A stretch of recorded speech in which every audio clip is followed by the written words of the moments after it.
मैं शारदा, मैं विष्णु पुराण का 13वां अंश चौथा अंश का 13वां अध्याय का तृतीय पाठ पढ़ रही हूँ।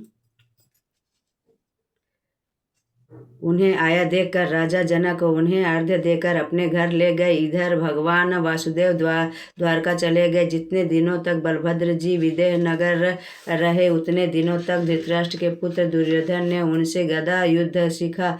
जब उग्रसेन बभ्रु आदि यादवों को ज्ञात हुआ कि कृष्ण ने मणि नहीं ली है, तब वे विदेह नगर जाकर शपथ पूर्वक बलराम जी को विश्वास दिलाकर 3 वर्ष पश्चात द्वारकापुरी वापस ले आए।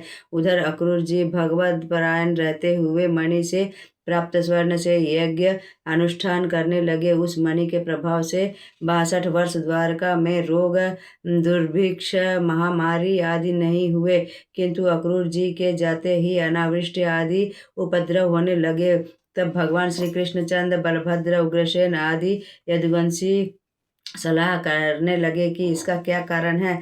तब अंधक नामक वृद्ध यादव ने कहा कि अक्रूर के पिता स्वफल्क जहाँ रहते थे वहाँ दुर्भिक्ष, महामारी, अनावृष्टि आदि उपद्रव नहीं होते थे। एक बार काशी राज्य के देश वर्षा नहीं हुई थी, किंतु स्वफल्क के वहाँ जाते ही वर्षा होने लगी। उस समय काशीराज की स्त्री के गर्भ में एक कन्या थी। वह प्रसव काल पूर्ण होने पर भी गर्भ से बाहर न आई। इस तरह 12 वर्ष बीत गए। तब काशीराज ने गर्भस्थित कन्या से कहा कि हे पुत्री, तू उत्पन्न क्यों नहीं होती? मैं तेरा मुख देखना चाहता हूँ। तब उस कन्या ने कहा, यदि आप प्रतिदिन एक गौ ब्राह्मण को दान दें तो मैं अगले 3 वर्ष में जन्म लूंगी। राजा ने स्वीकार किया। तब वह 3 वर्ष पश्चात उत्पन्न हुई। उसका नाम गांधिनी हुआ। स्वफल्क से वह कन्या ब्याही गई। उसी से पुत्र रूप में अक्रूर की उत्पत्ति हुई। ऐसे गुणवान माता पिता के पुत्र के चले जाने से महामारी आदि उपद्रव क्यों नहीं होंगे? अतः उन्हें यहाँ ले आना चाहिए। यादव वृंद अंधक के कहने पर कृष्ण, उग्रसेन, बलराम आदि ने अक्रूर के अपराधों को क्षमा कर दिया। उनके आते ही सभी उपद्रव शांत हो गए। तब कृष्ण जी ने विचार किया कि अक्रूर का जन्म स्वफल्क के द्वारा गांधिनी से होना सामान्य कारण है, किंतु महामारी, दुर्भिक्ष, अनावृष्टि आदि उपद्रवों को शांत करने का प्रभाव महान है। अवश्य ही इनके पास स्यमंतक मणि है। यह एक के बाद एक निरंतर अखंड यज्ञ अनुष्ठान करता रहता है, जबकि अनादिक्रम है।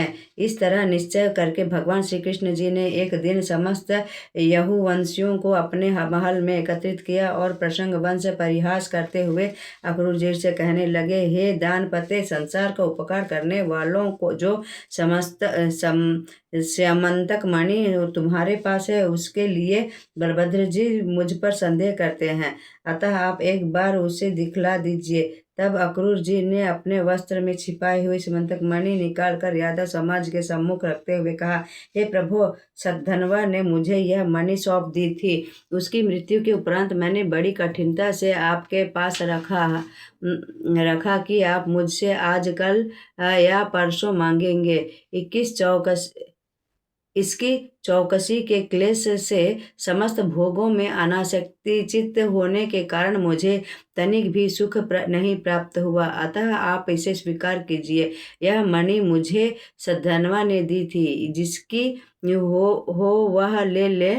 तब उस मणि के लिए बलभद्र ने कहा।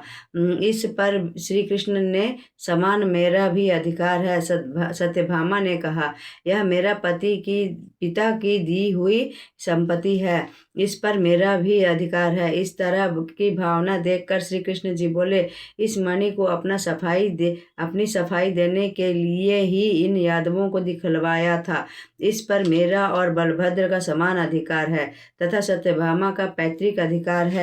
अन्य किसी का इस पर कोई अधिकार नहीं है। यह मणि सदैव शुद्ध है। ब्रह्मचार्य पूर्ण गुण से युक्त रहकर धारण करने से उचित फल देती है। अशुद्धावस्था में धारण करने से जो इसे धारण करता है उसे ही मार डालती है। मेरी 16,000 स्त्रियां हैं, इसलिए मैं नहीं धारण कर सकता। सत्यभामा भी नहीं धारण कर सकती।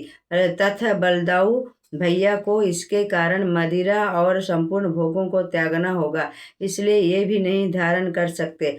अतः राष्ट्र के हित के लिए अक्रूर जी की सर्वथा उचित है ये ही इस महारत्न को धारण करें। तत्पश्चात श्री वासुदेव जी की इच्छा स्वीकार अक्रूर जी ने सूर्य के समान दिव्यमान मणि को धारण किए। ये मैं विष्णु पुराण का चतुर्थ अंश का 13वां अध्याय समाप्त करती हूँ।